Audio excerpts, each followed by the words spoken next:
Bueno, bienvenidos a un nuevo video. Este video ya lo grabé, así que pido disculpas de antemano si parece ser un poco forzado, artificial.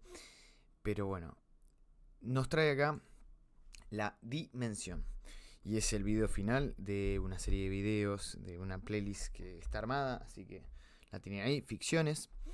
Comencemos por el neologismo de dimensión, que es de Jacques Lacan, particularmente en L'Étourdi, en 1972, que condensa un programa filosófico completo. El término juega con al menos tres registros, al menos tres. Dimensión, si lo tuviéramos que especificar, sería en la novela de Flatland, de About, que es un mundo bidimensional. Dimensión el sentido más allegado a que tenemos al término de dimensiones, como las 4 dimensiones físicas, que son las 3 del espacio y la cuarta del tiempo. El dit, que en francés, todas estas etimologías son en francés, porque Lacan es francés y escribe los neologismos en ese idioma. Dit viene de lo dicho, que viene del participativo pasivo de dire. Y mención o mención, depende cómo se lo nombre, ya toma los dos tintes que toma acá, que es, por un lado, mens, que viene de mente, y tiene resonancias también con mansión, que es mansión, morada, ¿no? No se trata de un mero juego de palabras, sino que Lacan intenta señalar que hay una dimensión de la realidad, la dimensión de lo dicho, de lo simbólico, que no es una proyección de la mente ni un epifenómeno de la materia, sino que es una estructura objetiva e irreductible que constituye tanto los sujetos como los objetos a donde se encuentran estos en el mundo, digamos. Constituye el mundo mismo. Esto es algo que podemos pensar ya para ir preparando el terreno para cuando pasemos a Marshall Sacklin, que va a ser nuestro autor capital en este desarrollo. Y es que no negamos las propiedades y el rol, el papel, la existencia que tiene lo descrito, por ejemplo, por la física, la química, la biología, etc. Esa dimensión material, si se quiere. Solo que desde estas corrientes de pensamiento entendemos que a partir de el género humano, pero el género humano justamente tiene una ruptura con lo animal, en tanto eso genera algo nuevo, nuevas posibilidades que no estaban previstas en los territorios de lo físico, y que por lo tanto tenemos que pensar cuáles son esas novedades que adquieren, qué nombres podemos llegar a darle, de qué manera funcionan, cómo entenderlas, etc. Todo eso tiene que ver con lo que entendemos por lo simbólico y esta dimensión, esta nueva dimensión, y es lo que voy a estar trabajando en otros videos. Se viene una serie de videos sobre los sentidos, yo ya los hice, pero ustedes todavía no lo van a ver publicado, pero sobre todo en 2 videos en específico de esa serie lo trabajo bien a pleno esto. Pero comenzando. El presente ensayo entonces toma este neologismo como punto de partida para la investigación de un mayor alcance, reconstruir el estatuto ontológico. En realidad yo soy anti-ontologicista, pero falta para ese desarrollo. Como verán, muchas veces parto de ciertos saberes y construcciones con las cuales no estoy de acuerdo para ir haciendo el camino, la problematización, y ir pudiendo, una vez que tenga más elementos con los cuales jugar y de los cuales sostenerme, ir elaborando otras cosas, ¿no? Entonces, hay una serie de, vamos a llamarle, eventos sociales, procesos sociales, que están involucrados en nuestro día a día y que se los tiende a llamar como ficciones. Es el nombre que le di porque representa muy bien en dónde quedan, que es básicamente aquello que queda degradado en su existencia, o tiene un menor nivel de existencia, o directamente son irreales, o son como accidentales, o sea, como colaterales a la vida. O sea, lo principal es, no sé, comer, y después, bueno, sí, podés comerte una hamburguesa en McDonald's o podés comerte unas verduras salteadas, pero eso es colateral. Lo fundamental, lo base de donde parte, es la necesidad biológica de la comida. ¿no? Esa es la idea general. Entonces se presenta esto en los sueños, en el debate, en juegos, ironía, padecimientos mentales, formaciones del inconsciente, el lenguaje mismo, el cambio climático, ficciones literarias, etcétera. Son todas entidades que comparten justamente este mismo destino teórico común. Se las trata como menos reales o directamente irreales. Generalmente como reductibles a algún extracto material que las explicaría por completo y que dejaría como los restos como dudosos, como meros objetos mentales, subjetivos. En suma, como ontológicamente degradadas. La tesis que defenderemos, fíjense que siempre hablo en plural porque para mí siempre la construcción de pensamiento es con otros. Yo sobre todo, por ejemplo, esto lo tomo de Marshall Sahlins, pero también lo construyo a través de Apola y otras autores, autoras a las que me he acercado, siempre con ese proceso intento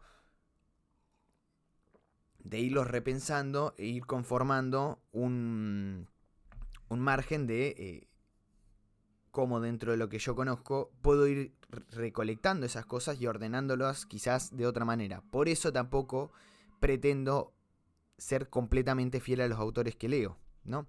De hecho, gran parte de los buenos filósofos son los que, casi a propósito diría, leen mal a algún autor y dicen, bueno, este dijo tal, como para poder hacer otra reinterpretación y abrir sentidos, ¿no? Bueno, entonces,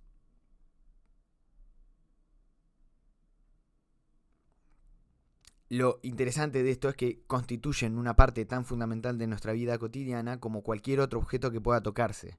Eso es la importancia y el por qué nos estamos preguntando acerca de estas entidades, porque sería válido preguntarse, bueno, pero ¿para qué pensar tanto estas cosas? ¿No? Bueno, esa es la cuestión. Y que lo vamos a ver muy bien, como decía, uno de los videos que forma parte de la serie de los sentidos es el sentido de la vida, que es el último, y que justamente voy a intentar elaborar algo del malestar actual y cómo muchos de estos elementos que son formas relativamente estables de saber dentro de una época configuran la necesidad de negar una existencia de algo que habitualmente se lo vive y que incluso si uno quiere decir, bueno, pero dame hechos objetivos, puedes agarrar una serie de estadísticas y te muestra como claramente, no sé, las tasas de suicidio, ansiedad, esto que se llamó pandemia de malestar y de salud mental. Bueno, ahí está el hecho de cómo eso forma parte de nuestras vidas, cómo es algo innegable y que es parte de esto que quiero explicar porque justamente la dimensión de todo lo que vamos a ver es que es parte de la realidad. O sea, no es algo que esté en mi mente. Bien.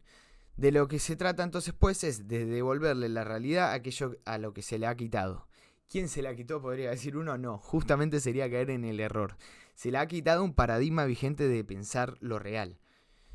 Para devolver la realidad a lo simbólico es necesario primero comprender por qué se la han negado. Rastreamos entonces dos grandes fuentes de esta negación. Las ontologías, por insuficiencia estructural, que termina reduciendo la complejidad de estas entidades, generalmente porque operan en algún presupuesto trascendental que les impide dar cuenta de la inmanencia de lo simbólico, y, por segundo lugar, el utilitarismo, que descalifica estas realidades como hechos inútiles o realidades de segunda. La hipótesis metodológica que guía la reconstrucción de ambas fuentes, pese a su aparente oposición, comparte un mismo prejuicio metafísico dualista, la separación tajante entre materia objetiva y sentido-significado, que obliga a elegir entre disolver el mundo en una proyección de la mente y disolver el sentido en una epifanía de la física, en un epifenómeno, perdón. Y esto es la explicación total de cómo llega a construir. No, es una parte, es la parte, si se quiere, de filosófica, que se termina sentando en el sentido común. Hay otros elementos constitutivos que también voy a ir elaborando a lo largo de distintos capítulos y distintos videos, ¿sí? Es parte del proyecto ir elaborando esto porque, bueno, no sé si saben, no sé si lo he comentado, pero yo estudio psicología y una de las cosas de mi interés es pensar el malestar y lograr plantearlo bien, porque como ya de vuelta retomaré más adelante, uno de los principales problemas que tiene la gestión de ese malestar es que está mal planteado desde el inicio, por estas mismas cosas que estoy elaborando. Bien. Antes de examinar cada corriente por separado, conviene explicitar el suelo común donde ambas se van a sentar. Vamos a leer, como decía, dos corrientes distintas de pensamiento que parecerían ser completamente opuestas. La metafísica occidental ha operado prácticamente desde sus orígenes con una distinción. La distinción entre el dominio de la materia, que vendría a ser lo extenso, lo cuantificable, lo que ocupa un lugar en el espacio-tiempo, lo que puede ser medido y pesado, y un dominio de la idea, lo mental, lo espiritual, lo cualitativo, intangible. Esta distinción no es en sí misma ilegítima como herramienta analítica. El problema surge cuando se la ontologiza, es decir, cuando se la convierte en una partición del ser mismo. Ontologizada, la distinción genera un dilema forzoso. Si la materia es lo único verdadero y real, entonces lo ideal tiene que ser explicado por la materia. Es un epifenómeno, una secreción, un subproducto. Si por el contrario, lo ideal es irreductible, entonces parece que hay que alojarlo en algún dominio no material, la mente, el espíritu, la conciencia, la subjetividad. En el primer caso, se salva la objetividad del mundo a costa de negar que las ciencias mismas, lo que las ciencias mismas han investigado. Hay algo muy interesante que se llama descubrimientos simultáneos en la ciencia y que se ve, pero a lo largo de toda la historia de la ciencia, como muchas veces se llega en lugares totalmente distintos, con gente que no tenía correspondencia y que por lo tanto no había conexión directa entre ambos, llegan al mismo tiempo a la misma teoría. Esa cuestión nos obliga a preguntarnos de quién la pensó, ¿no? ¿Y por qué al mismo tiempo? ¿Por qué en simultáneo? ¿Cómo es posible eso? Bueno, yo creo que las lógicas materialistas, si es que surge del cerebro, complican un poco el poder pensar eso, ¿sí?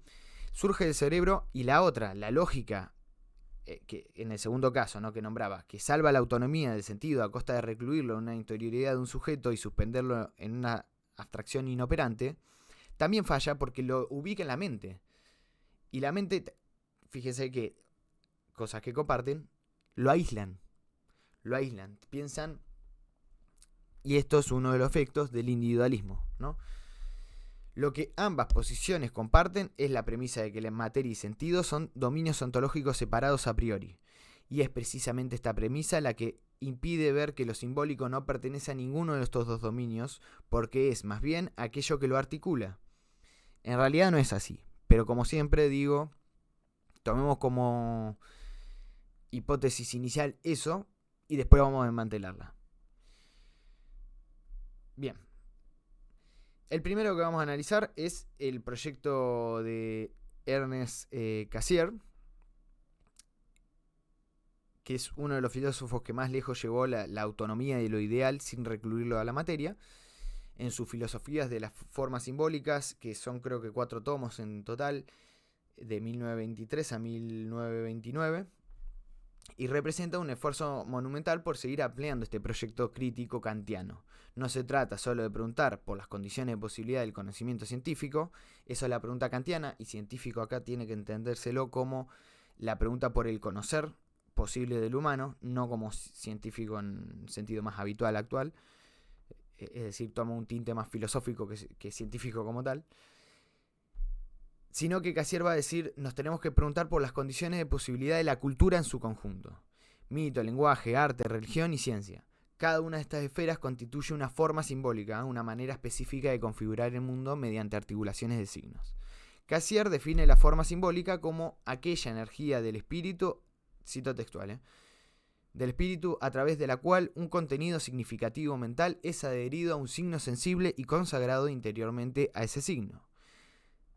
Por un lado, Cassirer entonces insiste que lo simbólico no es una copia de lo real ni un mero instrumento para designarlo. Es una producción, una actividad configuradora que hace aparecer el mundo bajo determinada figura. El mito no refleja así una realidad preexistente, la constituye como un mundo mítico. El lenguaje no etiqueta objetos dados, los recorta y los articula como objetos de experiencia.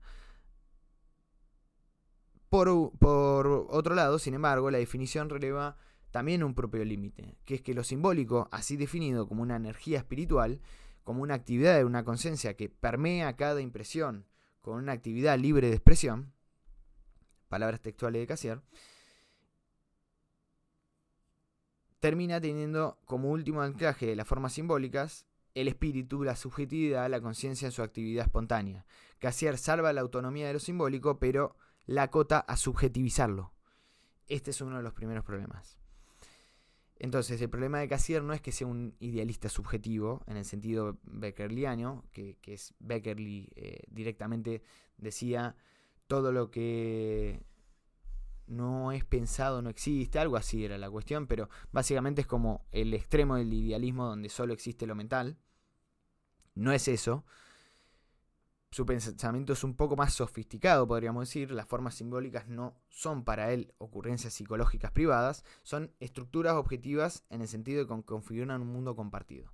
El lenguaje no es mi representación privada, es un sistema de signos que trasciende a cualquier hablante individual.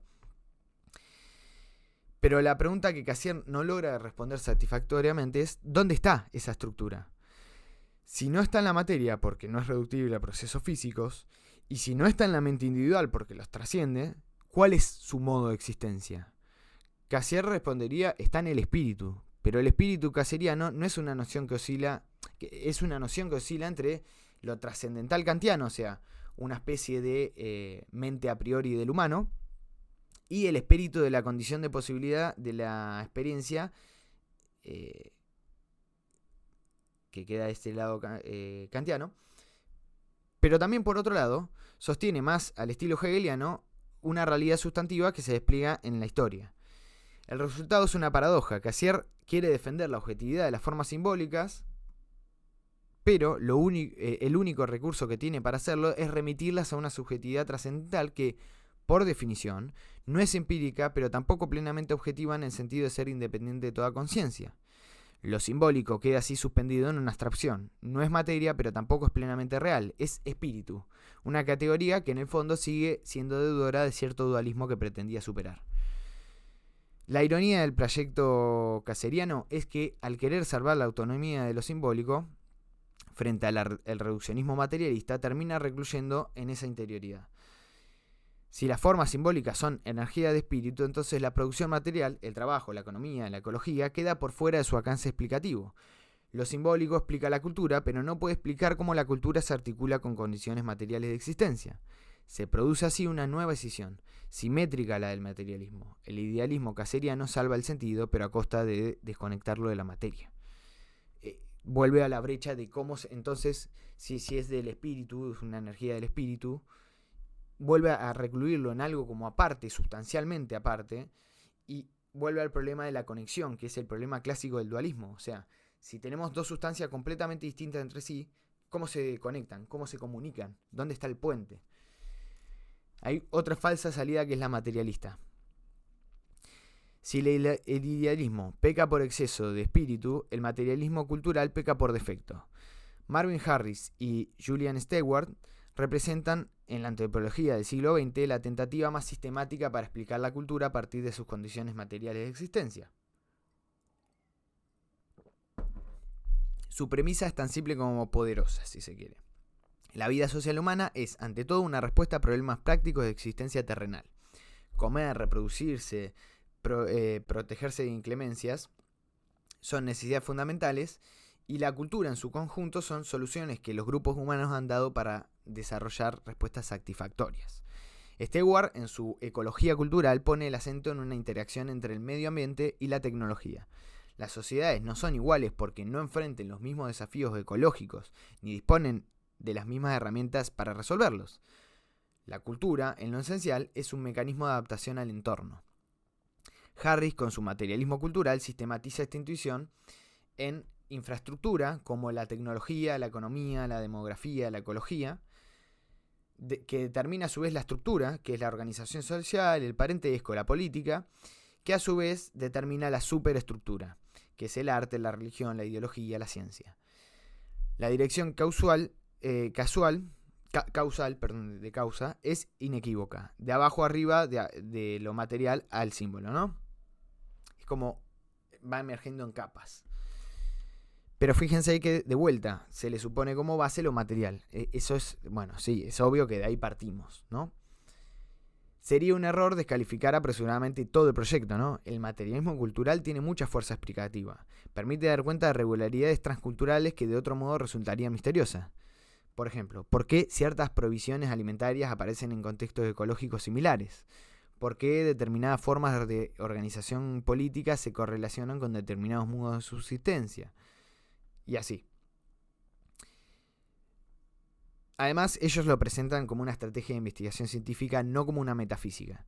El tema es que no importa lo que quieran ellos. No importa si vos querés mostrarlos meramente como una herramienta. Peor aún, de hecho, porque estás presuponiendo esa filosofía de la cual vas a partir y no cuestionártela. Podemos entrar en si ellos como antropólogos son los encargados de cuestionar estas cosas que están más en un terreno de lo filosófico.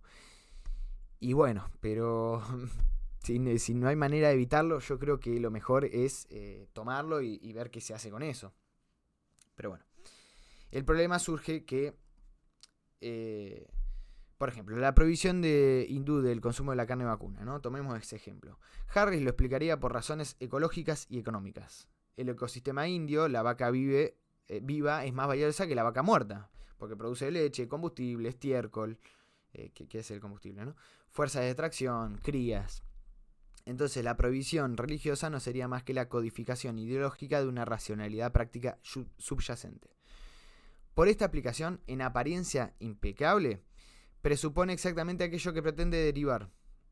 Para que el cálculo de utilidad de vaca viva, vaca muerta, sea operativo, hace falta ya todo un sistema simbólico que defina qué cuenta como útil. Esto lo vamos a ver más adelante, así que no lo desarrollo más.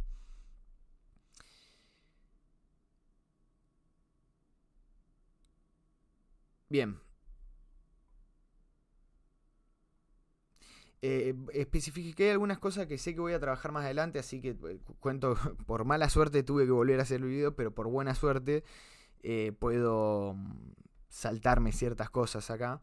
Pero quédense con esta cuestión, que ellos presuponen que el utilitarismo es algo ya dado en la materia misma y que nosotros nos ponemos en función de esa utilidad ya dada, de antemano, previa a cualquier cultura y etcétera, ¿no? Es algo objetivo, si se quiere, en el sentido de que está en el objeto. Bien. Timothy Morton, esto nos va a servir como puente. En Hiperobjetos, Filosofía y Ecología tras el fin del mundo, ofrece un caso particular que es instructivo para esto. Los hiperobjetos, como el cambio climático, la biosfera, el capitalismo, son entidades, cito, masivamente distribuidas en el tiempo y el espacio en relación con los humanos. No se puede señalar con el dedo, no puedo decir ahí está el cambio climático.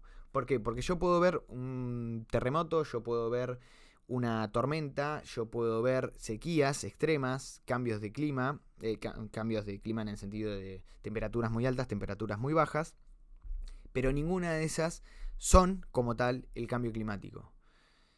Y sin embargo son reales, matan, transforman, persisten, afectan y afectan.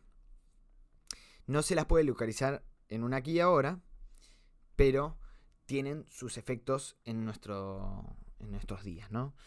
Nuestra forma de habitar y nuestra realidad. Morton enumera 5 propiedades de esos hiperobjetos. Son viscosos, es decir, se adhieren a las cosas y uno no puede liberarse de ellos. En ese sentido, sobre todo de liberación, lo dice lo de los viscosos, ¿no? Porque ya están impregnados en las cosas mismas y uno, por más que no le guste el capitalismo, está ahí en los productos de supermercado que compra, en el trabajo que ejerce y en los vínculos que uno maneja, ¿no? Ya está ahí. Y uno no puede no cae en el mito de, por ejemplo, el sabio de la montaña, que se escapa a la montaña porque está cansado. Bueno, no podés escapar de esas cosas. Ese es el chiste. Y en el cambio climático es muy obvio. Vayas a donde te vayas, si esto no se cambia, te la va a poner.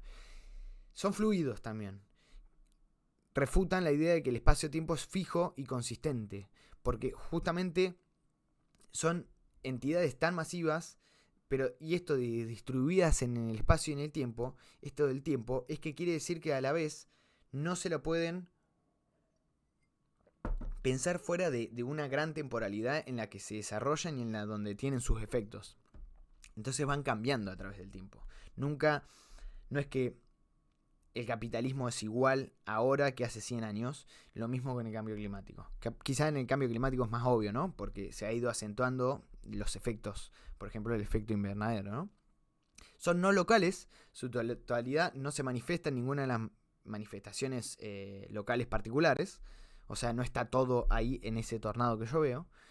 Son fasados, ocupan un lugar con más dimensiones de las que podríamos percibir, o sea, son tan masivos que, de vuelta, escapan a nuestras dimensiones de percepción, ¿no? Y están o generan una interobjetividad. Están formados por relaciones entre más de un objeto, de modo que solo percibimos su huella sobre los otros objetos. Lo interesante de estos hiperobjetos para nuestra argumentación es que desbaratan precisamente la distinción entre materia y sentido. El cambio climático no es un modelo estadístico, como querría algún utilitarista, pero tampoco es un objeto material que se pueda tocar, como exigiría un materialista ingenuo, ¿no? Es una entidad que existe en y a través de modelos, mediaciones, discursos. Y perfectamente materiales también, sequías, inundaciones, migraciones, extinciones, ¿no? Bueno. Ahora vamos a volver igual a esa idea de... porque puede entenderse mal esto de los discursos, los modelos y demás. Porque puede quedar como en un plano de lo teórico y lo práctico que estamos intentando romper ese eje. Bien. Vamos a delimitar ahora qué no es y qué puede ser el orden simbólico. El orden simbólico no es una proyección de la mente, no está en la cabeza de ningún sujeto. Es una estructura transindividual que preexiste a cada sujeto y que cada sujeto encuentra como ya dada. Nadie inventa el lenguaje que habla, las categorías que clasifican el mundo, los valores que evalúan las acciones. No es un epifenómeno de la materia, no es un subproducto de procesos físicos, económicos o ecológicos, aunque se realiza siempre en soportes materiales, sonidos, marcas, cuerpos, instituciones, o sea, es parte de las dimensiones en donde aparece eso de lo simbólico, pero no se reduce a ellos, eso es lo fundamental. Y no es una abstracción inoperante, no es un espíritu que flota por arriba de las prácticas concretas. ¿Se entiende? O sea, no es que existen las cosas y por arriba hay como una capa que las baña a todas las cosas y bueno, eso sería no. ¿Qué puede ser? ¿Qué nos da más pauta de lo que sí puede ser el orden simbólico? Bueno, condiciones de posibilidad de la experiencia. No hay una experiencia humana que no esté ya mediada por lo simbólico. Incluso la percepción más inmediata, el hambre, el dolor, el deseo, vamos a ver cómo es configurada ya. El medio en el que se constituye tanto los sujetos como los subjetos. Dije dos veces los sujetos, ¿no? Los objetos como los sujetos. Y por otro, la dimensión, que es lo que más estamos elaborando ahora, que es la que abre el espacio de la verdad, mentira, real, ficticio, de posible, imposible, demostrando o partiendo de que no es que haya primero una realidad material y luego un discurso que la describe, correcta o incorrectamente, es que la distinción misma entre realidad y ficción, entre mentira y verdad, es una distinción que solo puede operar dentro de un orden simbólico. ¿Esto es relativismo? No.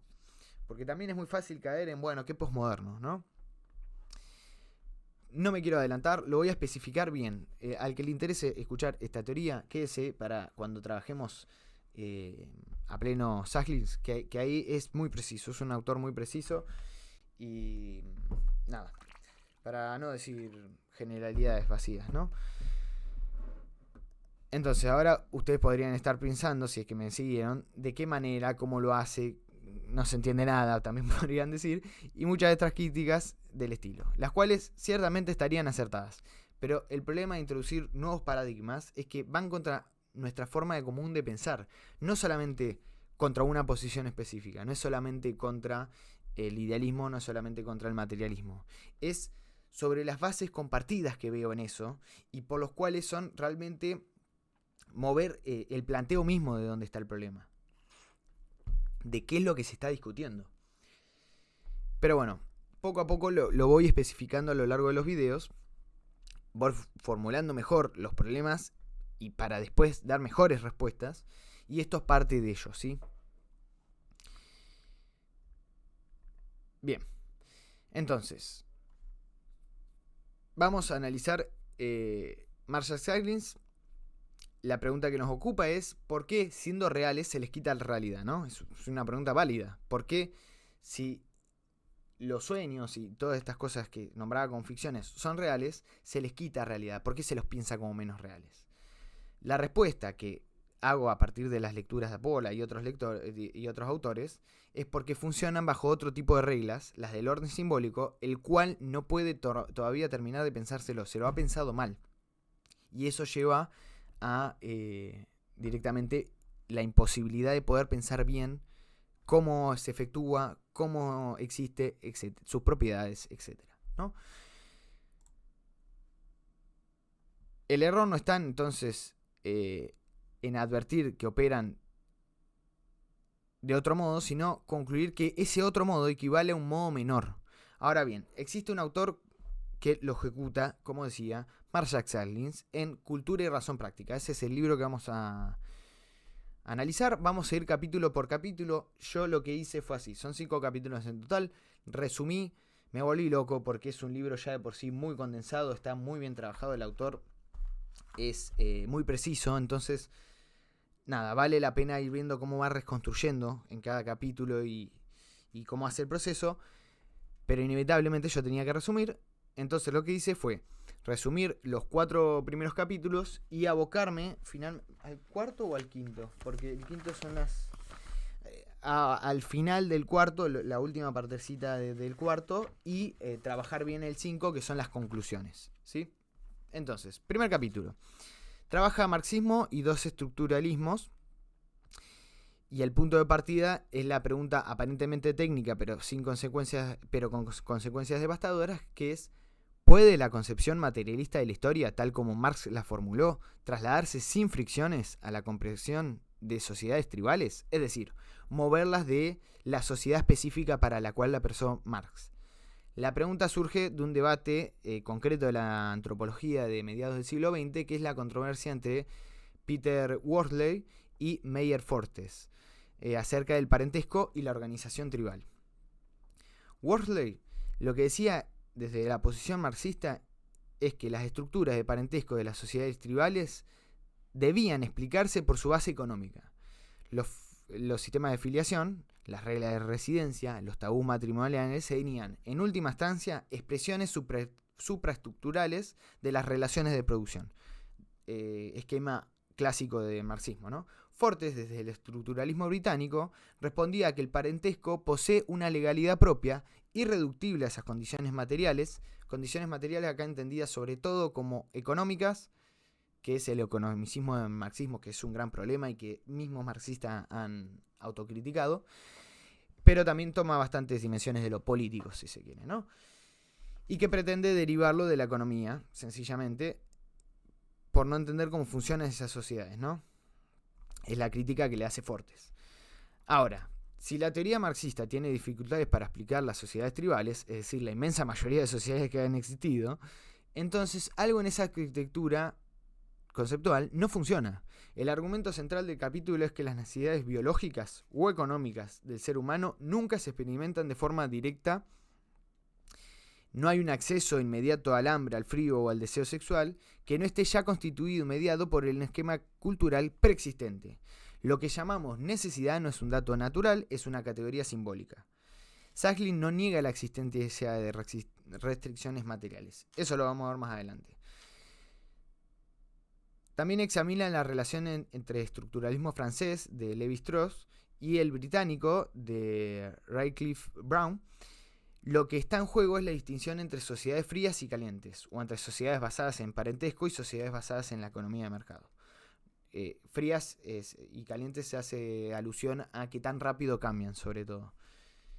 Sociedades frías serían aquellas que perduran más idénticas a sí mismas a través del tiempo, y calientes las que están más en movimiento, que obviamente las sociedades calientes serían las occidentales, con la economía de mercado. Las frías serían más las tribus nativas que supuestamente, porque lo que muestra también Sacklin, no me acuerdo si en este libro o en otros, pero que también están en cambio. Bueno. Y que refleja esta distinción una diferencia real entre los objetos de estudio o un artefacto propia de la distinción entre razón práctica y razón simbólica. La tesis de Sacklin insinúa ya aquí que la razón práctica, la idea de que la cultura deriva de la actividad productiva e interés utilitario, no es una teoría universalmente válida. Lo voy a retratar mejor después. El segundo capítulo, que son sobre dos teorías antropológicas, constituye el corazón teórico del libro. Sacklin despliega una contraposición sistemática entre dos paradigmas que tienen que ver con la razón práctica en todas sus variantes, que hierra al asumir que las instituciones humanas se explican por su valor de supervivencia o cálculo de utilidad instrumental. Y va a hacer una genealogía de la razón práctica en la antropología. Comienza por el que toma como uno de los iniciadores de esto, que es Lewis Henry Morgan, en 1818 hasta 1881 vivió, y sobre todo lo sitúa en Ancient Society, que es en donde postula que las artes de subsistencia, así la llama, determinan las formas de organización social. Esa es la tesis fundamental del libro, de este Morgan. La invención de la agricultura, la domesticación de animales, la metalurgia, cada innovación técnica produce, según Morgan, una transformación correspondiente en las instituciones, en las ideas de propiedad y el gobierno. Sacklin reconoce en Morgan el gesto fundacional, la cultura como instrumento de adaptación material.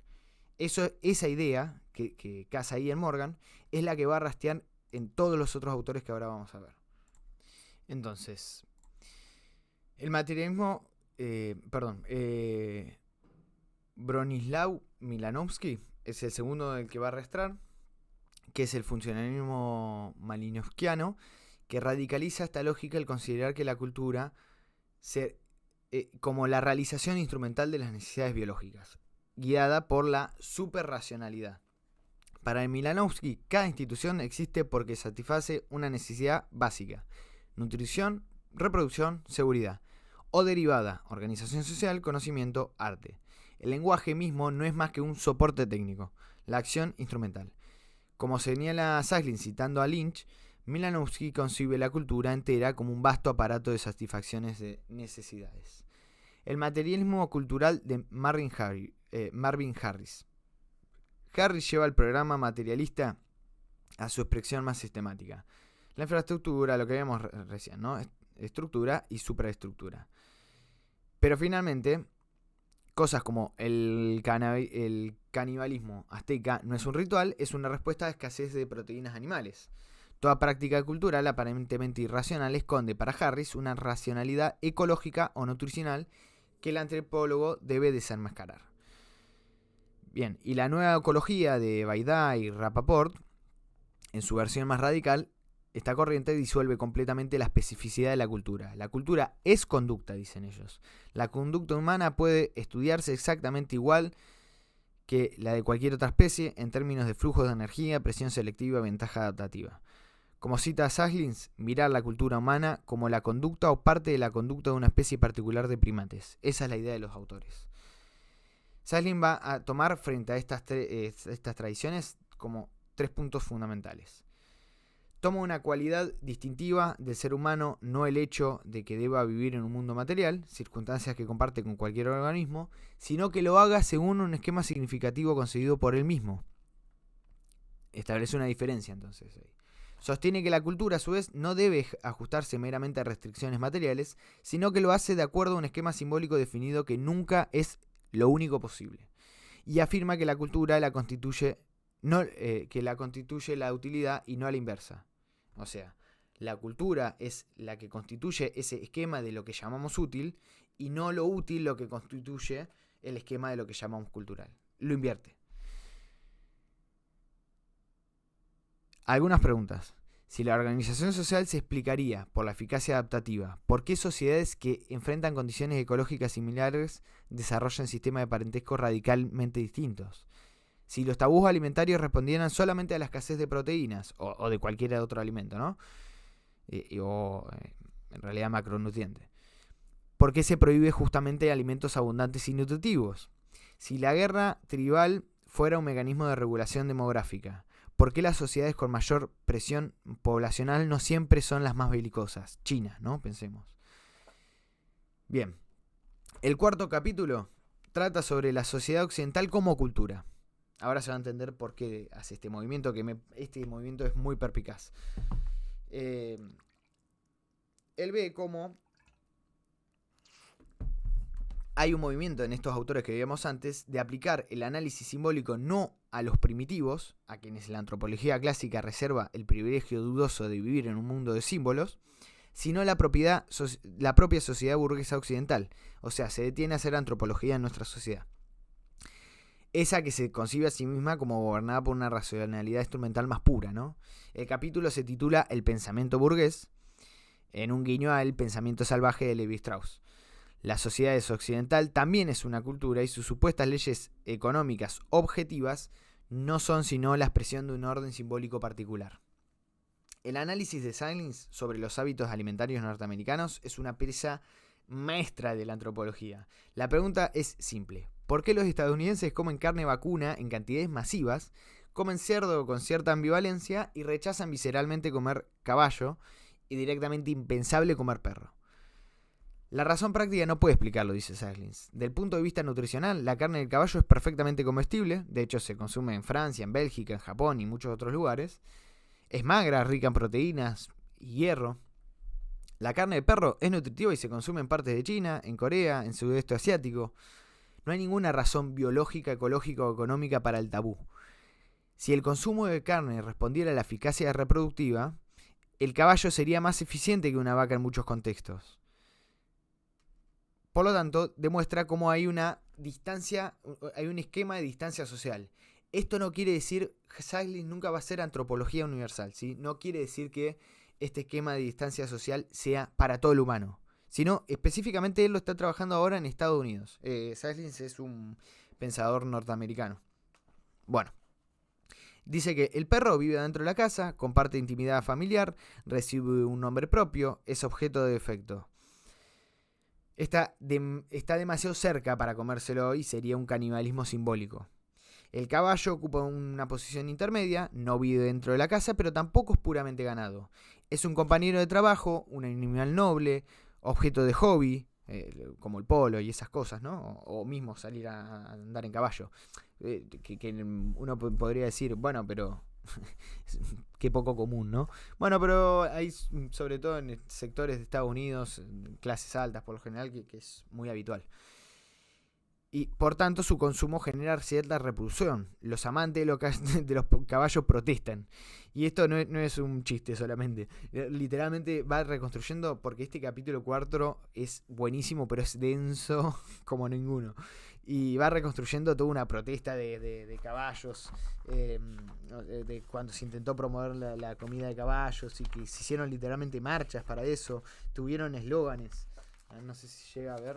Déjeme chequear si se ve bien. A ver esto. Y bueno, se subían estos eslóganes. Que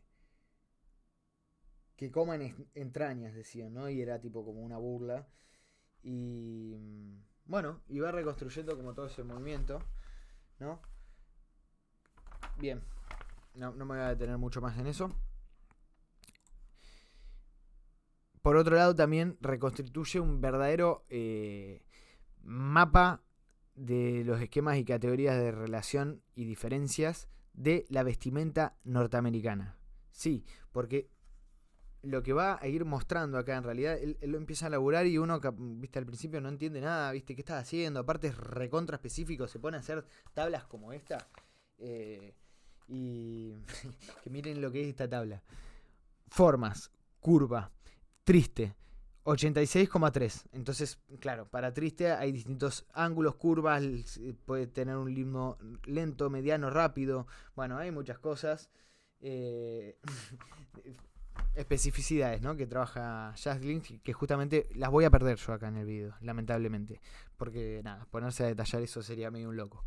Pero lo importante es eso, que el género masculino o femenino está expresado en colores, en formas, en texturas. La edad también está separada en infancia, juventud, adultez, vejez, y eso crea cierto tipo de vestimentas particulares. La clase social, la ocupación, como el uniforme marcado que marca un rol, ¿no? La situación ceremonial, una forma informal, trabajo, ocio, cotidiano, festivo, y hasta un momento del día, ropa de día, ropa de noche. Bien.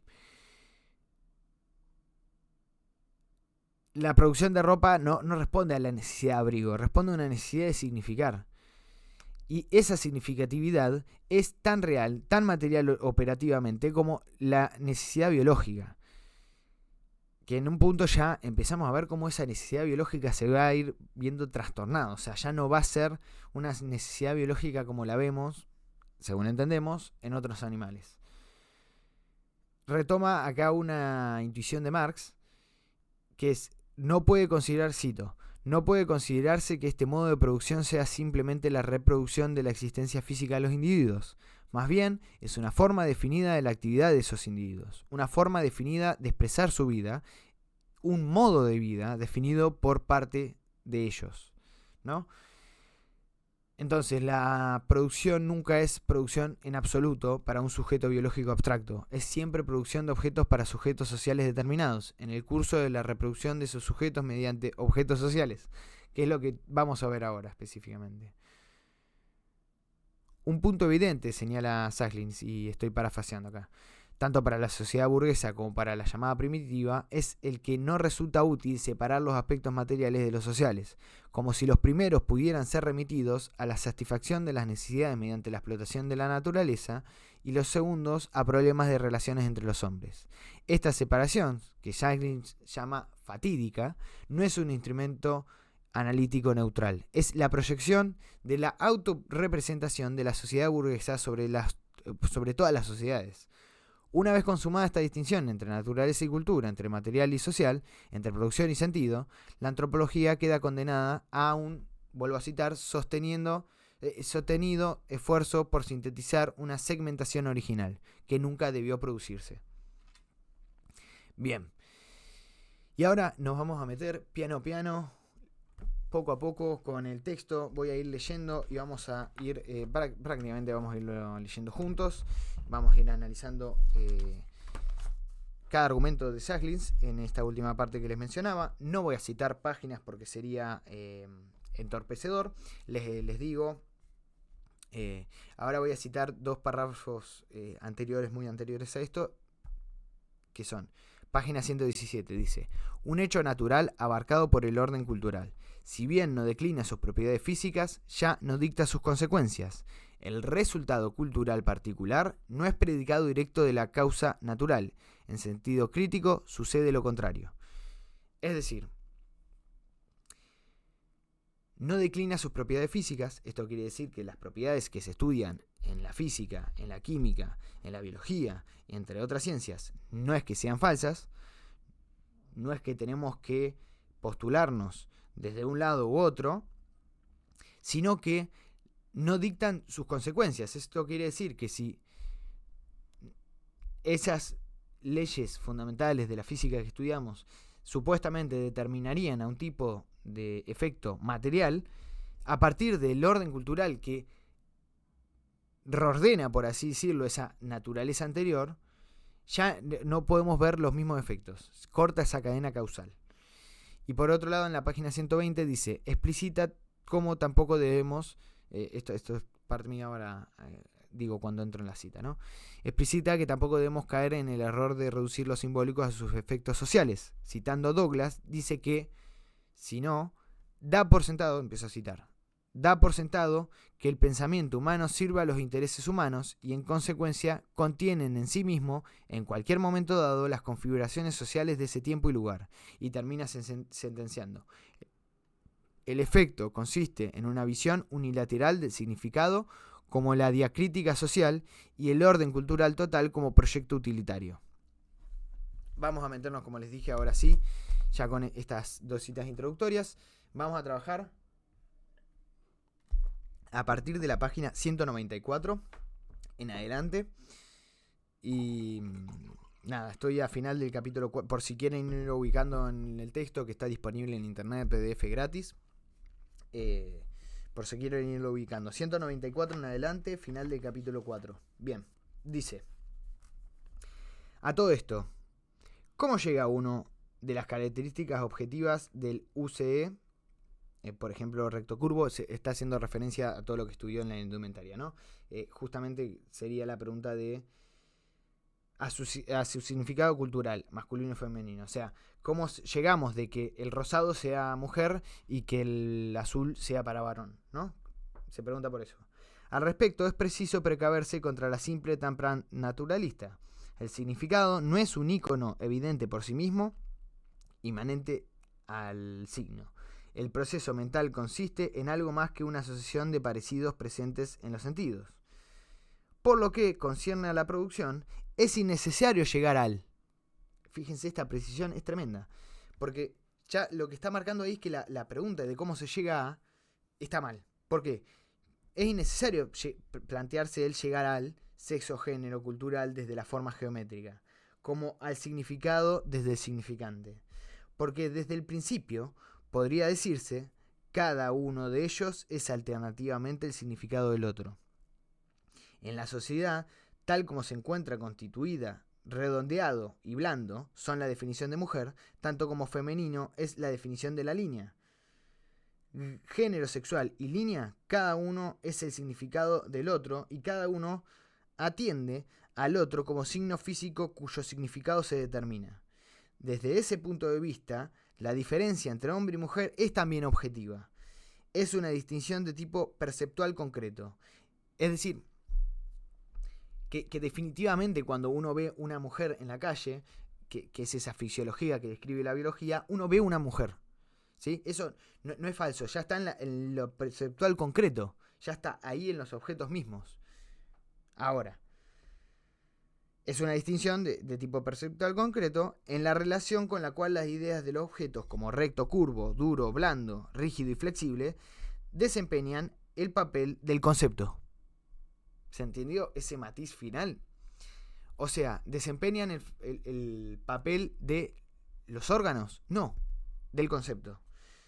Cuando entendamos la diferencia de la línea es una distinción de sexo, entenderemos la distinción de sexo en términos de línea. Él muestra el ida y vuelta. Y esto ahora lo vamos a seguir procesando.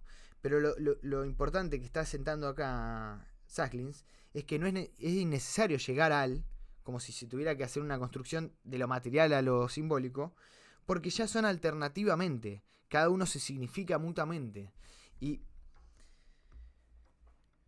porque su realidad ya se da en ambas dimensiones necesariamente. No son excluyentes, sino tampoco complementarias, porque no son cosas distintas en el sentido de sustancias distintas.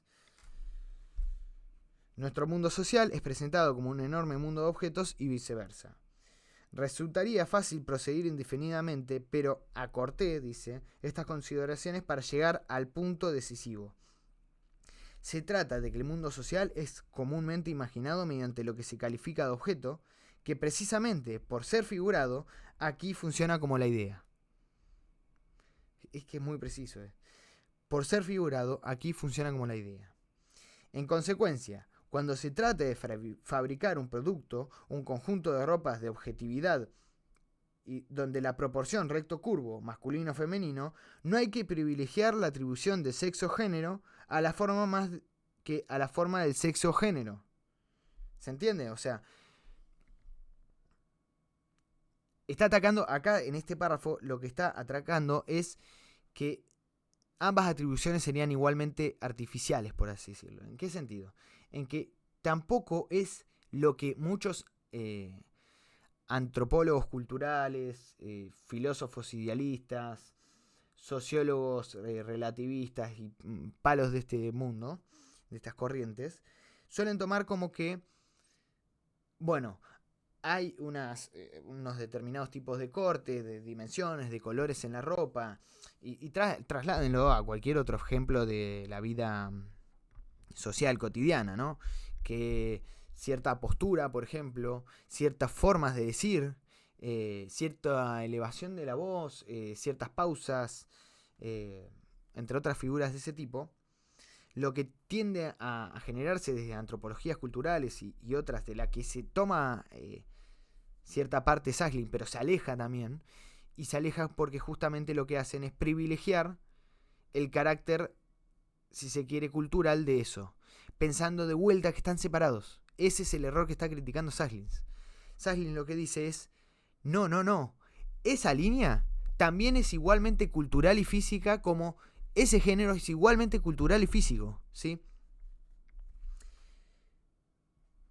Particular realización de esa correspondencia, la ropa es un hecho social, total, a la vez material y conceptual, que entreteje sin costuras el significado espacial del sexo con el significado sexual del espacio. Y vamos con la cita fundamental. La totalidad de la naturaleza es el objeto potencial de la praxis simbólica. ¿Se dan cuenta de la inversión?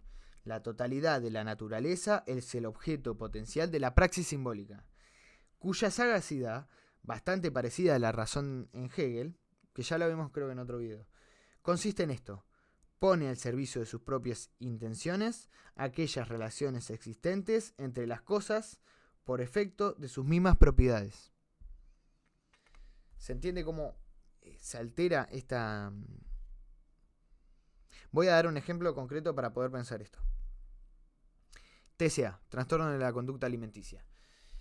Generalmente se piensa que hay condiciones naturales previas, la de necesidad de comer, y que después algún loquito, porque se lo tiende a tachar siempre como loquito porque no se lo entiende generalmente, porque parece irracional, porque va contra una lógica muy básica, que es hay una necesidad de comida, y el error está en que se le está errando de lógica. No se entiende que la lógica fundamental a la hora de determinar la cultura alimentaria es la cultura justamente. Es decir, que el TCA, lejos de ser algo irracional, forma parte de otro tipo de racionalidad, en el sentido de que responde a otro tipo de razones y lógicas, que es la lógica de lo simbólico, en donde la comida siempre tiene un lugar específico. Y sería un error generalizar cuál es el significado específico de los TCA así en general, porque cada uno tomará una forma particular según el sujeto que estemos analizando, ¿no? Pero en general sí se puede ubicar como respetan al orden de los significados. Es decir, ¿puede llegar alguien? Vamos a imaginar así, imaginemos juntos. Hagamos un ejercicio imaginativo. Llega terapia, llega alguien a terapia y le pregunta, bueno, ¿qué te trae acá el psicólogo, no? ¿Qué te trae acá? Contame tu malestar. No, lo que me pasa es que estoy todo el día con hambre. Ah, sí, ¿y qué? ¿Comes poco? Podría decir un psicólogo, nada, un poco boludo, un poco partiendo de las bases que estamos criticando, ¿no? Ah, bueno, ¿comes poco? Sí, la verdad que estoy comiendo muy poco. Ponele, hoy solamente me comí 3 pollos enteros, así, pero eran chiquitos, viste, que se reducen en el horno. Y 2 bandejas de papa. Y tomé un poco de gaseosa nomás, 1 litro, 2 litros habré tomado de coca. Y sentido común que diría, no, eso claramente no es poco, eso es mucho, porque vos deberías comer tanto. De hecho, mirá, te puedo mostrar la tablita de lo que dice nutricionalmente, lo que deberías alimentarte. No digo que sea falso, esa parte del nutricionista, ¿no? Lo que estoy diciendo es que eso que está ocurriendo ahí no está en ese orden. No está en el orden, ¿por qué? Porque ya presupone el orden de utilidad nutricional que recorta desde ese lugar y que justamente genera ese tipo de efectos, de pensarlo como si tuviera que cumplir esa dicha utilidad. Y quizás está respondiendo a otra cosa. Capaz que le dice, no sé. Ah, ahora que lo decís, yo siento que como poco porque mi hermano nunca come. Ah, tu hermano nunca come. No, mi hermano nunca come. Y de repente, capaz que él, inconscientemente, o sea, nunca esto es consciente, estaba comiendo por el hermano también. Es decir, respeta otro orden de leyes. Las leyes de lo simbólico. Bien, vamos a seguir. Se va a seguir Síganlo maquineando este ejemplo. Es algo que yo este autor lo leí hace como 3 años ya, 2 años, y son ideas que cuestan entrar, ¿sí? Hay que repensarlas. Bien. Ni tampoco tenemos por qué ser engañados por la aparente objetividad del signo, que solo es resultado de un proceso dialéctico donde el hecho natural es primero captado culturalmente con vistas a que sea reaplicado naturalmente. Contrariamente a la perspectiva que hemos recibido, esta suerte de metáfora no va, en rigor, de lo concreto a lo abstracto, de la naturaleza a la cultura. Ello supondría la capacidad clasificatoria del lenguaje que fracasa, misteriosamente, en el momento de la experiencia real, que solo puede dar origen a un nuevo nombre, o sea, degenerar en señal. Esto de degenerar en señal es clave porque es la teoría común que se suele tener, incluso en antropólogos, del lenguaje, que es un medio instrumental más. Es decir, que es algo mediante lo cual clasificamos los elementos del mundo ya conformados previamente, ¿sí?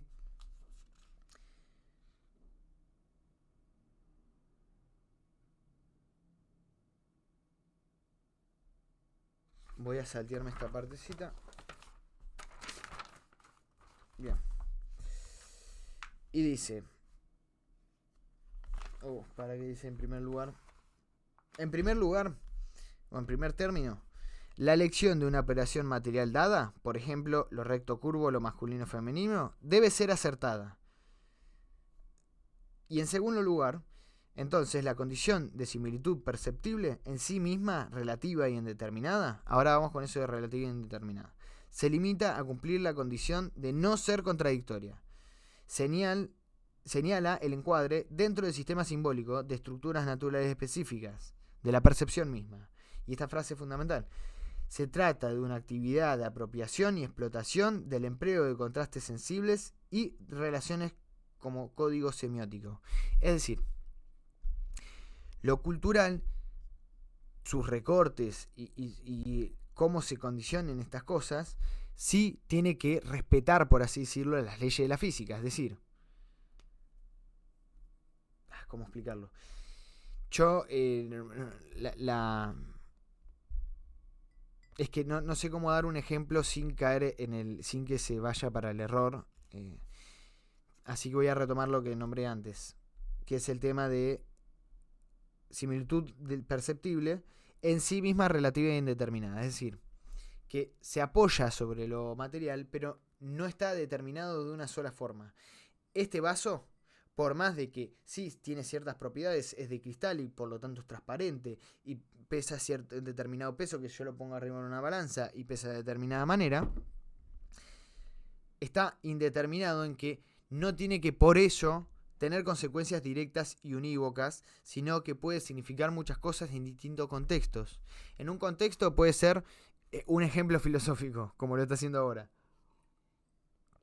Lo cual sí respeta las propiedades del vaso, o sea que yo lo puedo estar sosteniendo. Si fuera, no sé, ¿qué ejemplo dar, no? Una pesa, capaz que sería demasiado pesada para dar el ejemplo. Y que respeta ciertas cuestiones de que yo lo puedo agarrar porque está cercano a mí. No puedo traer con la mente para dar el ejemplo, ¿no? Pero al mismo tiempo, vaso dentro de un contexto distinto puede ser otra cosa. Por ejemplo, dentro de un ritual, el vaso capaz que toma un rol sagrado. Y ese rol sagrado no es algo secundario que se viene a agregar a un vaso físico natural, sino justamente como lo físico está indeterminado y toma determinaciones dentro del esquema significativo que lo particulariza. Llegados a este punto, nos dice Sacklins, ya no nos resulta difícil demostrar los contrastes de color que terminan funcionando como constituyentes elementales de la significación en la producción. A juicio de algunos, su existencia atestigua las limitaciones impuestas al sistema simbólico por la naturaleza de la percepción, o la mente. Dice, fíjense que Sacklins está trabajando en la misma línea que yo. Percepción, si querés, el del cerebro o de la mente en el sentido idealista. Tomá lo que quieras, el esquema es este. Que primero existiría eso mental o cerebral que limita y le impone limitaciones al sistema simbólico. Pero entendida más positiva y tal vez más provechosamente, La combinatoria testimonia el empleo de estructuras ya presentes en la mente en el proyecto social de la producción simbólica. Es decir, ya están previas, ya están antes. No es que primero vienen las limitaciones físicas y después le agregamos un revestimiento cultural, sino que ya, como pensamos, incluso esas propiedades físicas están premarcadas por un sistema y un orden cultural específico. Bien, creo que esto conviene saltárselo. Esto es muy importante. Voy a leer entero. En efecto, gracias a las apariencias, la civilización transforma la contradicción básica en su construcción de un milagro de existencia. Una sociedad cohesiva de perfectos desconocidos. Una sociedad cohesiva de perfectos desconocidos, ¿no? Es irónico un poco Sahlins. En ese caso, empero, su cohesión depende de la coherencia de tipo específico, de la posibilidad de aprender de otros su condición social y, por lo tanto, su relación con uno mismo y a primera vista. Y pone entre comillas a primera vista, ¿no? Por esta metáfora visual, ¿no?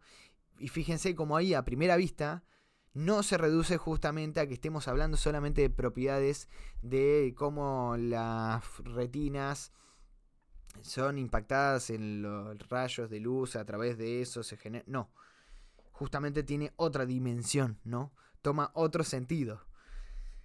Se trata precisamente del tipo de pensamiento que en general se conoce como salvaje. El pensamiento que, cita, no distingue a Levi Strauss, no distingue el momento de la observación y el de la interpretación en la medida que, al observarlos, primero se registran los signos del interlocutor para luego tratar de entenderlos. Cuando el interlocutor habla, los signos que expresan traen consigo sus significados.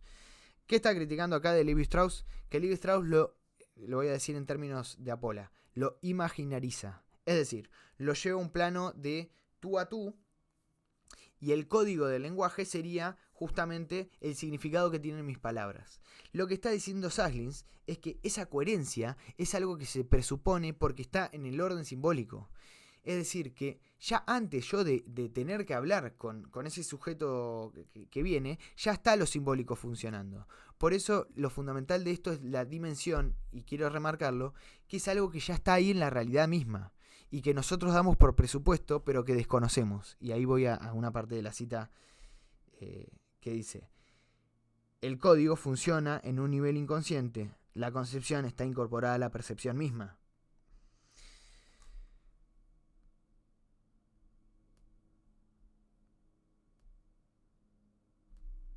Y esto ayuda a explicar, dice Sahlins, por un lado, por qué pese a las dimensiones simbólicas no han sido evidentes. O sea, cómo si constituyen nuestra realidad no son evidentes. Esto lo explica. Porque ya están incorporadas a la percepción misma, dice. O sea, no son algo diferente que viene después, ¿no? Sigo insistiendo con eso. Encore, diría Lacan. Depende de la coherencia de un tipo específico. La cohesión, ¿no? ¿Cómo puede ser? No sé si se lo preguntaron algún día. ¿Cómo puede ser que yo voy a un kiosco y aunque no lo conozco de nada ese tipo, hay un entendimiento? Me entiende que... Y no un entendimiento mínimo. Hay millones de supuestos ahí que están implícitos. Por ejemplo, que cuando yo entro estoy entrando a comprar. ¿Y dónde está eso? ¿En lo material? ¿En que yo pasé una puerta? No, pero podría pasar la puerta para pegarle un tiro. También podría pasar la puerta... Y bueno, me dirán, bueno, algunos lo hacen para robar. Bueno, pero podría también pasar la puerta para decirle, che, estoy en un kiosco, ¿no? Che, ¿me das, me tomás el final de antropología? Y me va a decir, no, ¿qué me estás diciendo? Yo no soy profesor, yo soy kiosquero. ¿Y dónde está eso? ¿Necesitamos leer que arriba diga kiosco para entender que es un kiosco? Además, yo... ¿necesito explicarle que hablo español? ¿Necesito explicarle qué es el español? ¿En qué sentido estoy diciendo cada palabra de lo que digo? ¿Necesito explicarle por qué quisiera algo de lo que le estoy comprando? No, todas esas cosas están en el registro de lo simbólico. Eso quiere decir que ya están incorporadas en la percepción misma y en nuestra experiencia. En que yo entre y le diga simplemente, sí, llevo un tabaco a chalá y bueno, y dame uno, qué sé yo, un coso de allá y listo, te pago tú. ¿Le tengo que explicar o hacer garantía de que el dinero ese vale? No, porque de vuelta, el valor no está en y el dinero es un buen ejemplo. El valor no está en el papel. ¿Porque es un pacto social? No, yo no sé ustedes, yo nunca fui a ninguna asamblea que digamos, yo creo que el dinero podría valer. Y es más, no hay registros en el mundo de que haya sucedido así. No es que se reunieron nunca para pactar esas cosas. Sí puede ser que algún emperador, por ejemplo Carlos Magno, sé que por ejemplo impuso una medida universal que era su pata. Y también se han establecido de esa manera, por ejemplo, como moneda de intercambio el oro, ¿no? Pero ¿qué es lo importante? Que eso no está en el papel y que por lo tanto ese valor del dinero, ¿dónde está? Es la pregunta que nos estamos haciendo. ¿Vieron cuando yo dije con el primer autor que vimos que la pregunta era si dice que no es material, pero tampoco es mental? ¿Dónde está? Porque no es tampoco que esté en mi mente y el que me está atendiendo en el kiosco. Entonces, ¿dónde está? En el registro simbólico. Ese es su lugar. Y a su vez, ya está efectuándose todo el tiempo. O sea, no necesitamos reconstruirlo. Bien, por eso está en un plano inconsciente. Se trata precisamente del... esto ya lo leí. Por otro lado, esta dependencia de la mirada sugiere en la vida económica y social la presencia de una lógica ajena por completo a la racionalidad convencional. En efecto, la racionalidad supone tiempo transcurrido, una comparación, por lo menos otra mirada más y una ponderación de las alternativas.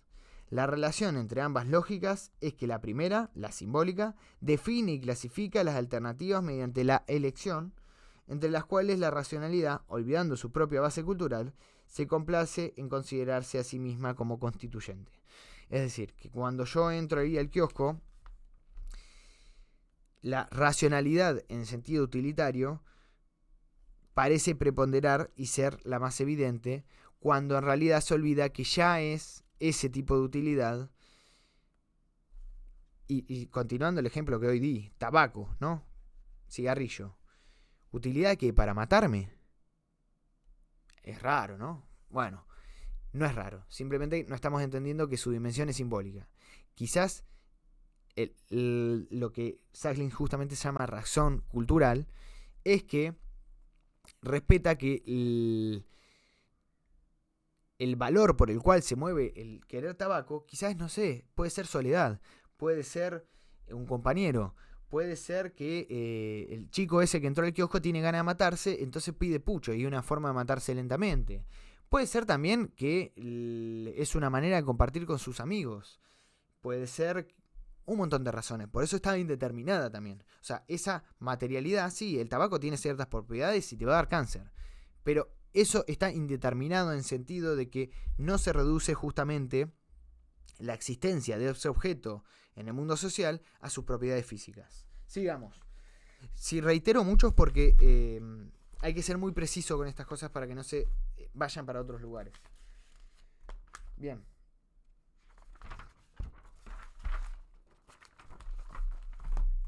Dice más adelante. Y este sistema significativo es lo que define toda funcionalidad.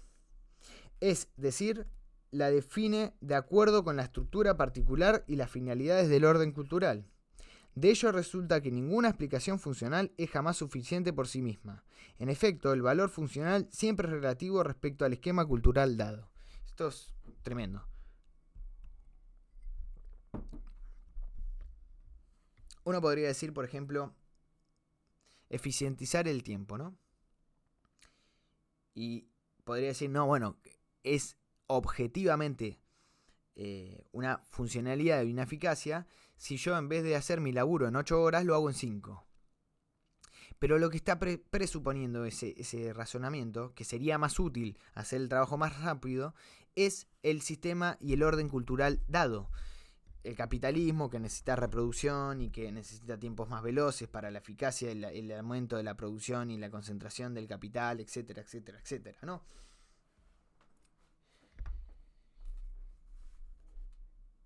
Como corolario específico, ninguna forma cultural puede ser leída a partir del conjunto de fuerzas materiales, como si lo cultural fuese variable dependiente de una ineludible lógica práctica.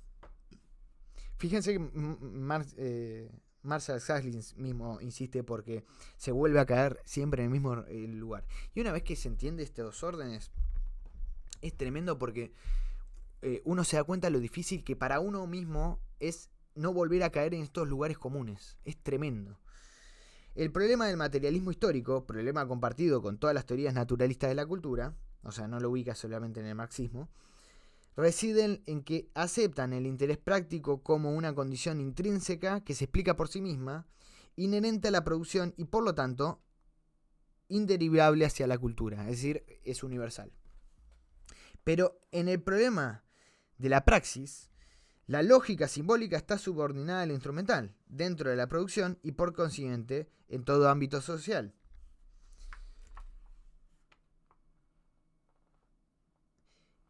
A primera vista, el enfrentamiento de las lógicas de lo cultural y de lo material parece, por cierto, desigual. O sea, parece que estamos en una asimetría, ¿no? Porque es obvio que uno es más importante. El proceso material está basado en hechos, es independiente de la voluntad del hombre, que es una de las críticas que se hace desde el realismo filosófico, el cual sigue siendo un debate muy en auge actualmente, que toma lo que se llama realismo postcontinental. Lo trabaja muy bien Ernesto Castro en su libro Realismo postcontinental. Librazo. Bueno, y que él va a trabajar justamente ontología y epistemología del siglo XXI, varios realistas, contra lo que se llama continentales y analíticos. Esa era la base de debate. Y justamente lo que los realistas intentan hacer es construir sistemas filosóficos los cuales tienen tres tesis centrales del realismo. Uno, existe la realidad. Parten de eso. Existe algo. Dos, existe una realidad que además es independiente del humano. Y tercera hipótesis, no solamente existe esa realidad, además es independiente del humano y además la podemos conocer. O sea, son tres tesis. La ontológica neta, que es existe la realidad. La independencia, que es como el puente entre ambas. O sea, esa realidad es independiente de nosotros, existe previamente a nosotros. Y la tercera es que igual así la podemos conocer. Bien. Entonces, volviendo a esto, ¿no? Lo cultural y lo material parece, por cierto, desigual. El proceso material está basado en hechos y es independiente de la voluntad del hombre. El simbólico es inventado y, en consecuencia, flexible. Que es algo que también está muy bien trabajado en un autor que creo que ya he traído, Ian Hawkins, que trabaja sobre, en su libro, la construcción de Social Construction of What, la construcción social de qué. Y ahí muestra muy bien justamente como muchos de los constructivismos actuales lo que hacen es decir que algo es una construcción social porque piensan que eso es más flexible y que por lo tanto es más políticamente cambiable. Y él tira un ejemplo que me parece demoledor, que es, si fuera así, ¿qué pasa cuando un tumor biológico se puede extirpar, pero una mala idea es mucho más difícil? Fíjese el nazismo. Hasta hace mucho tiempo se lo ha investigado mucho, se lo ha criticado mucho y ahí perdura. El capitalismo, que podríamos decir es una idea, pero fíjense que ha perdurado años y años y años y sigue trascendiendo a través del tiempo. En cambio,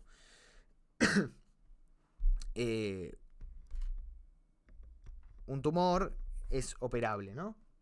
Bueno, justamente lo que dice Sahlins. Pero ese error consiste en eso, en que no existe lógica material al margen del interés práctico, y el interés práctico de los hombres por la producción está constituido simbólicamente. Las fuerzas materiales de la producción no contienen el orden cultural alguno, sino meramente un conjunto de posibilidades y constricciones, o sea, de constreñir, de limitar, físicas, selectivamente organizadas por el sistema cultural e integradas con vistas a sus efectos por la misma lógica que las causó. Las fuerzas materiales tomadas en sí mismas carecen de vida. Este carecen de vida lo está diciendo en un sentido muy hegeliano, que es cuando se abstrae algo, es decir, se lo separa de sus determinaciones específicas, el contexto en el cual nace y se despliega, y que por lo tanto se lo mata. Porque si yo intento explicar la lapicera en abstracto, estoy quitándole sus determinaciones específicas que le hacen ser esta lapicera. O sea, no solamente que tiene un color, porque eso sigue siendo muy general, sino es cómo este color se fue degradando a través del tiempo y cómo tuvo distintas significaciones particulares en mi uso y en cómo la fui pensando y no sé, cosas así. Por ejemplo, literal, vamos a un ejemplo literal. Esta lapicera yo lo uso para señalar argumentos que me parecen como muy finos, hilado fino. Y entonces ya toma una determinación más de las que tendría si yo diría la lapicera en general, ¿no? Lo que está diciendo con carecen de vida justamente es que esas fuerzas materiales tomadas así carecen de vida. O sea, las fuerzas materiales no son más que en sus concreciones que siempre están ya incorporadas previamente en un orden simbólico. Por sí mismas, una tecnología industrial no determina si se manejará por hombres o mujeres, de día o de noche, mediante salarios o distribución de ganancias, en días jueves o en domingos. Y sigue con más ejemplos, ¿no? ¿Qué está diciendo con esto? Que está intentando dar un ejemplo, ¿no?, de esto y justamente llevar a las determinaciones. Que en la fábrica no está, si lo leemos solamente de las fuerzas materiales, justamente que quedarían vacías, y muestra por qué quedarían vacías. Porque agarramos la fábrica y no quiere decir que no está ahí ya ahí mismo, que en la obra, por ejemplo, cuando se construye una casa, vayan todos hombres. No sé si se preguntaron alguna vez, ¿por qué los albañiles siempre son hombres? Bueno, eso, lejos de ser condiciones utilitarias o naturales, como podría ser una respuesta que estoy seguro que muchos la pensaron. Si se la pensaron, están cayendo en este error que estamos criticando. Podrían decir porque el hombre tiene más fuerza, ¿no? Bueno, primero que no siempre. He conocido muchos hombres que están, totalmente carentes de fuerza y que van a la obra. Y también a la inversa. Pero además, por ejemplo, los hombres se ponen recontra en pedo y yo no sé si es mucho más eficiente un hombre en pedo que una mujer sobria, por ejemplo, ¿no? ¿Cuál es el problema de ese utilitarismo? Que ya presupone un orden social. Es decir, que hay una construcción laboral de género que, lejos de ser algo natural, es parte de un cierto tipo de orden social, conjugado con otros muchos factores. Hay más determinaciones en esto. Y ese orden social así, de vuelta, también carece de vida. O sea, tendríamos que ver determinaciones específicas. Es decir, cómo se constituye la clasificación por géneros de los distintos salarios, de las distintas formas de laburar y demás. Pero de vuelta, por ejemplo, también que los sábados y domingos sean fin de semana y no se labure, no en todos los laburos, obviamente, son generalidades. Eso tampoco es natural. O sea, ¿en dónde está eso? Pero ahí se ve bastante más evidente, ¿no? Eso también parte de un orden simbólico. Pero lo interesante de esto es que justamente lo que Saglin rastrea es que después tiene condiciones físicas, efectos físicos, ese orden simbólico. Por ejemplo, que los domingos uno se sienta más relajado. Y eso está en el cuerpo, se siente en mis venas, por decirlo bien vitalistamente, ¿no? Había una novela que dice, no me acuerdo cuál, no la puedo citar, pero me acuerdo que entra uno y dice, señor, usted dice que eso está en mi mente, pero esto corre por mis venas y mis pulmones. Tenía un cáncer al final el tipo y se muere, ¿no? Es un chiste, una ironía. Pero ¿qué es lo importante de eso? Que justamente no está en las fuerzas materiales mismas, sino que éstas pasan a quedar así bajo el control de la cultura, dice Saglin. Vamos a seguir. Sigue con los ejemplos, ¿no? Pero aún si hace... voy a leerlo entero, porque en la primera vez que hice el video no lo leí entero el ejemplo, pero ya queda un ejemplo y no han leído muchos de Saglin. Vamos a leerlo entero. Entonces, estamos en esto. Por sí misma, una tecnología industrial no dictamina si será manejada por hombres o por mujeres, de día o de noche, mediante salarios o por distribución de ganancias, en días jueves o en domingos, para enriquecerse o para ganarse la vida, o si estará al servicio de la seguridad nacional o la glotonería privada, o si producirá perros a la vez que se les da de comer en la boca y ganado que come en establos, camisas azules de obreros o blancos vestidos femeninos, o si se contaminará los ríos e infectará la atmósfera o bien permitirá, como el cacique africano, que la máquina de coser Singer, majestuosamente empleada frente a la casa, sea lentamente devorada por la herradumbre. Sí, además, se supone cierta tasa de producción, tal como es dada en las relaciones totales de producción. Puede decirse algo más acerca del tiempo del trabajo requerido y del carácter de comparación y división de trabajo, con inclusión de una distinción jerárquica entre tareas directivas y manuales. Pero aún así hace falta la cooperación.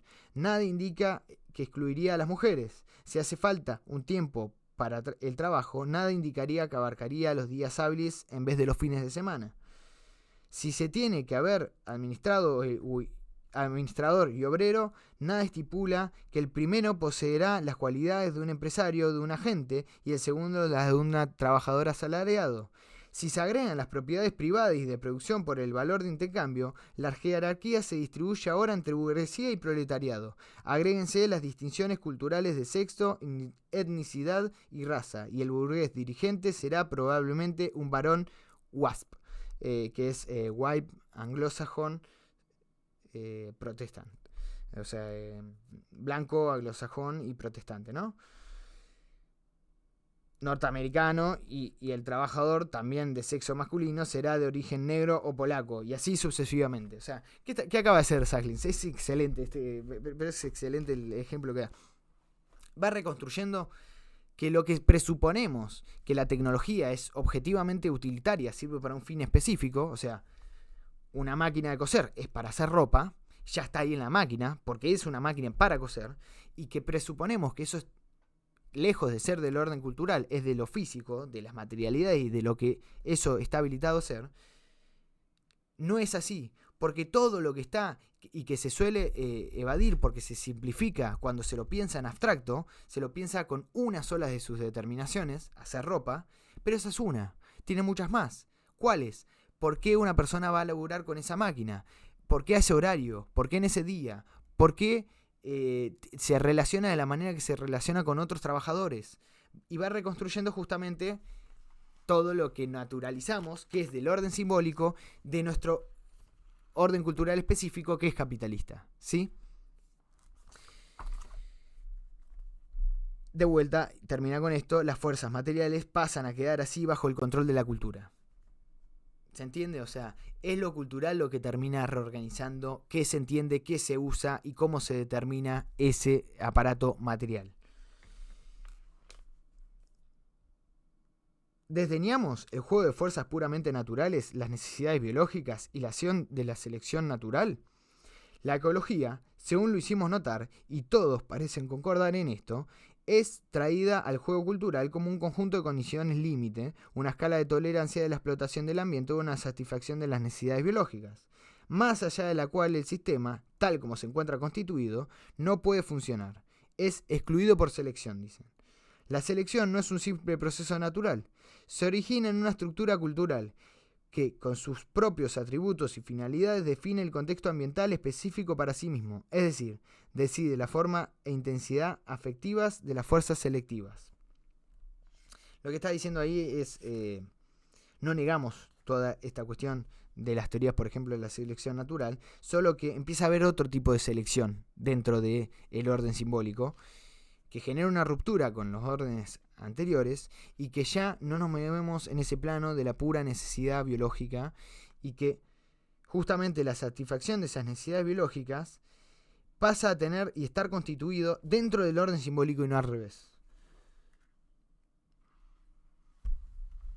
Bien, acá sigue nombrando otras cosas.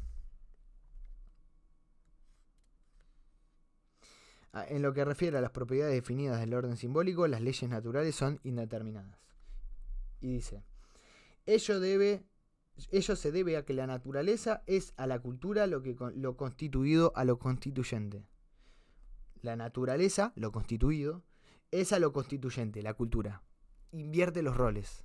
Está dando vuelta al tablero. Se podría decir que Sahlins hace lo que Marx hace con Hegel, ¿no? Invertir, pero ya no está invirtiendo de materialismo a idealismo, idealismo a materialismo, está invirtiendo directamente base cultura, naturaleza, que no representan ambas posturas, sino que pretende superar a ambas, ¿sí? Y vamos con esta cita que es... ya falta poquito, ¿sí? Ya vamos terminando. Esta es central, ¿sí? Condensa mucho de lo que vimos hasta ahora. Quiero ver solamente cuánto tiempo voy porque... Nada, me extendí bastante en las lecturas de esto. Quería ser bien preciso. 1 hora y media. Estamos bien. Dice... La cultura no es meramente naturaleza expresada en otra forma. ¿Por qué digo que condensa? Porque cada una de estas precisiones tiene un mundo aparte, ¿sí? Por eso es muy importante darle precavidamente atención a cada una. La cultura no es meramente naturaleza expresada en otra forma. Es decir, no es que primero existe un vaso y después existen formas naturales, culturales de expresarlo. Existen objetos físicos en general y después nosotros lo expresaríamos, lo representaríamos de otra forma. No es eso, dice. Más bien ocurre lo contrario. La acción de la naturaleza se repliega en términos de la cultura, es decir, bajo una forma que ya no es la propia, sino que encarna un significado. Eso tampoco es mera traducción. O sea, tampoco es traducir de lo natural a lo artificial, de lo físico a lo humano o a lo cultural, ¿no? El hecho natural asume un nuevo modo de existencia. Y eso es fundamental. El hecho natural asume un nuevo modo de existencia. ¿Se acuerdan que yo dije al principio cuál es el modo de existencia de eso? Bueno, lo natural, lo que asumimos como natural, asume un nuevo modo de existencia, como hecho simbolizado. Y su despliegue y sus consecuencias culturales son ahora gobernadas por la relación entre su dimensión significativa y otros significados, antes que cualquier relación entre su dimensión natural y otros hechos de esta índole. Todo lo cultural ocurre, desde luego, dentro de los límites materiales. O sea, no es que los límites materiales se van a tomar por puta y de repente nada, o sea, no importa nada de los desarrollos de lo físico, no.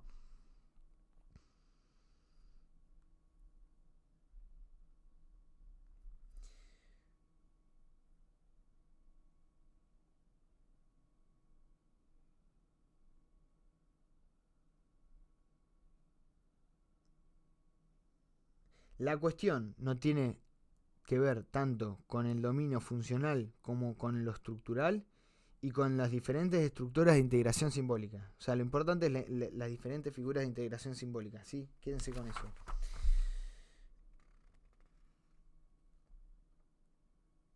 Bueno, y acá se pone a analizar mucho de la sociedad específica y el capitalismo y distintos factores, que está bueno porque ejemplifica, pero no quiere ser pesado.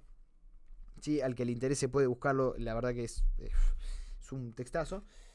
Voy a decir esto último para cerrar el video, porque todo esto lo voy a seguir trabajando en el video de la literaturización de la vida, que ya para este momento ya lo tengo hecho, pero lo voy a subir, calculo que como un mes después de esto, un mes y pico. Pero vuelvo a retomar varias de estas ideas ya llevadas más a cabo en una novela para ejemplificarlo bien y verlo detalladamente en ejemplos, ¿sí? Estamos elaborando la parte más abstracta, si se quiere, de esto. Llegamos así a una cualidad distintiva final de la civilización occidental, la que responde a los acontecimientos transformándose y asimila las perturbaciones históricas como cambios estructurales, de acuerdo a un código general de significado. Es decir, que los cambios que se dan a nivel social, lejos de ser cambios porque eso también, y son todas cosas que yo arranqué diciendo esto, es nuestro cotidiano. Y lo sorprendente es que dicho así, parece inaceptable. Pero después en nuestro cotidiano funciona así y lo damos por hecho. Y no nos parece nada extraño cuando notamos, porque está incorporada a la percepción, que sobre todo se mueven en un terreno y un plano de lo simbólico las cosas. Y justamente los cambios sociales, ¿alguna vez se preguntaron por qué suceden? ¿O cómo suceden? ¿Qué mecanismos tienen? ¿Bajo qué reglas funcionan? Bien, lo que está diciendo acá Sahlins, y lo que fue rastreando, es que justamente esos cambios estructurales son de acuerdo a un código general de significación. O sea, lo que hace que la sociedad mute no son necesidades biológicas y demás, sino propiedades culturales, ¿no? Puede ser discusiones de política, entre otras cosas. Bueno, este video lo voy a terminar por acá. Voy a seguir trabajando estas ideas. Espero que les haya gustado y nos vemos en el próximo video. Espero que se haya grabado el sonido porque esta es la segunda vez que lo grabo y me puedo matar si no se graba.